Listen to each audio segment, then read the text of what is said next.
हरे कृष्ण सभी भक्तों को। तो दोस्तों, हम अपनी तरफ से वीडियो में कुछ भी हस्तक्षेप नहीं करते हैं। जो भी ग्रंथों में लिखा होता है वही बताते हैं। वीडियो को शुरू करने से पहले वीडियो को लाइक एंड शेयर, चैनल को सब्सक्राइब कर बेल आइकन की घंटी बजा देना, जिससे मेरी हर वीडियो आपके पास सबसे पहले आए। तो आइए चलते हैं वीडियो की तरफ।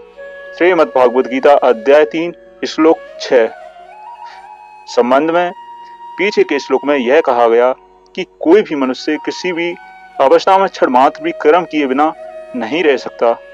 इस पर यह शंका हो सकती है कि मनुष्य इंद्रियों की क्रिया को हठपूर्वक रोककर भी तो अपने को अक्रिय मान सकता है। इसका समाधान करने के लिए आगे का श्लोक कहते हैं। इस श्लोक में भगवान कह रहे हैं, जो कर्म इंद्रियों संपूर्ण इंद्रियों को हठपूर्वक रोककर मन से इंद्रियों के विषय का चिंतन करते हुए बैठता है, मूढ़ बुद्धि वाला मनुष्य मिथ्याचारी, मिथ्या आचरण करने वाला कहा जाता है। अब इसको हम व्याख्या के माध्यम से विस्तार पूर्वक जानेंगे। कर्म इंद्रियाणि संयम्य मिथ्याचारम स उच्यन्ते। यहाँ कर्म इंद्रियाणि पद का अभिप्राय 5 कर्म इंद्रियों वाक्, हस्त, पाद, उपस्थ और गुदा से ही नहीं, प्रत्युक्त इनके साथ 5 जनेंद्रियों श्रोत, त्वचा, नेत्र, रसना और घ्राण से भी है, क्योंकि ज्ञान इंद्रियों के बिना केवल कर्म इंद्रियों से कर्म नहीं हो सकते। 5वें अध्याय के 8वें 9वें श्लोक में देखना, सुनना, स्पर्श करना आदि ज्ञान इंद्रियों की क्रियाओं को भी कर्म इंद्रियों की क्रियाओं के साथ सम्मिलित किया गया है, जिससे सिद्ध होता है कि गीता ज्ञान इंद्रियों को भी कर्म इंद्रियां ही मानती है। गीता मन की क्रियाओं को भी कर्म मानती है। तात्पर्य यह है कि मात्र प्रकृति क्रियाशील होने से प्रकृति का कार्य मात्र क्रियाशील है।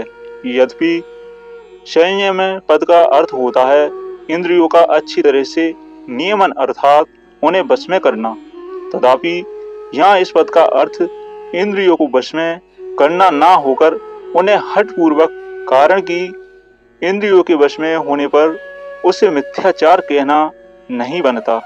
मूढ़ बुद्धि वाला सत असत के विवेक से रहित मनुष्य बाहर से तो इंद्रियों की क्रियाओं को हठपूर्वक रोक देता है, पर मन से उन इंद्रियों के विषयों का चिंतन करता रहता है और ऐसी स्थिति को क्रिया रहित मान लेता है। इसलिए वह मिथ्याचारी अर्थात मिथ्या आचरण करने वाला कहा जाता है। यद्यपि उसने इंद्रियों के विषयों को बाहर से त्याग दिया है और ऐसा समझता है कि मैं कर्म नहीं करता हूँ, तथापि ऐसी अवस्था में भी वह वस्तुत कर्म रहित नहीं हुआ है, कारण कि बाहर से क्रिया रहित दिखने पर भी अहंता, ममता और कामना के कारण राग पूर्वक विषय चिंतन के रूप में विषय भोग रूप कर्म तो हो ही रहा है। सांसारिक भोगों को बाहर से भी भोगा जा सकता है और मन से भी। बाहर से राग पूर्वक भोगों को भोगने से अंतकरण में भोगों के जैसे संस्कार पड़ते हैं, वैसे ही संस्कार मन से भोगों को भोगने से अर्थात राग पूर्वक भोगों का चिंतन करने से भी पड़ते हैं।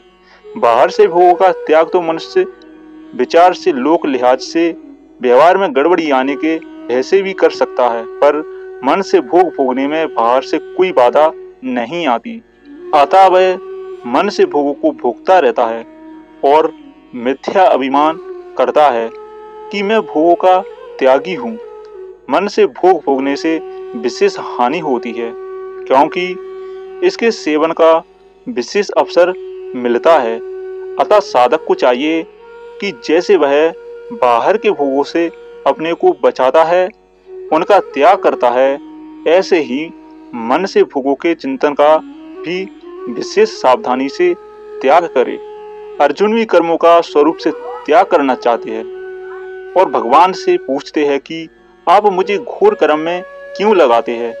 इसके उत्तर में यहाँ भगवान कहते हैं कि जो मनुष्य अहंता, ममता, आसक्ति, कामना आदि रखते हुए केवल बाहर से कर्मों का त्याग करके अपने को क्रिया रहित मानता है, उसका आचरण मिथ्या है। तात्पर्य यह है कि साधक को कर्मों का स्वरूप से त्याग न करके उन्हें कामना, आसक्ति से रहित होकर तत्परता पूर्वक करते रहना चाहिए। परिशिष्ट भाव। सांसारिक भोगों को बाहर से भोगा जा सकता है और मन से भी। बाहर से भोगना और मन से उनके चिंतन का रस सुख लेना, दोनों में कोई फर्क नहीं है। बाहर से रागपूर्वक भोगने से जैसा संस्कार पड़ता है, वैसा ही संस्कार मन से भोगने से अर्थात मन से भोग के चिंतन में रस लेने से पड़ता है। भोग की याद आने पर उसकी याद से रस लेते हैं तो कई वर्ष बीतने पर भी वह भोग ज्यों का त्यों ताजा बना रहता है। अतः भोग के चिंतन से भी एक नया भोग बनता है। इतना ही नहीं, मन से भोगों के चिंतन का सुख लेने से विशेष हानि होती है, कारण कि लोक लिहाज से व्यवहार में गड़बड़ी आने के वैसे मनुष्य बाहर से तो भोगों का त्याग कर सकता है, पर मन से भोगने में बाहर से कोई बाधा नहीं आती। अतः मन से भोगने का विशेष अवसर मिलता है। इसलिए मन से भोगना साधक के लिए बहुत नुकसान करने वाली बात है। वास्तव में मन से भोग का त्याग ही वास्तविक त्याग है। मिलते हैं अगली वीडियो में, जब तक के लिए श्री राधे, हरे कृष्ण।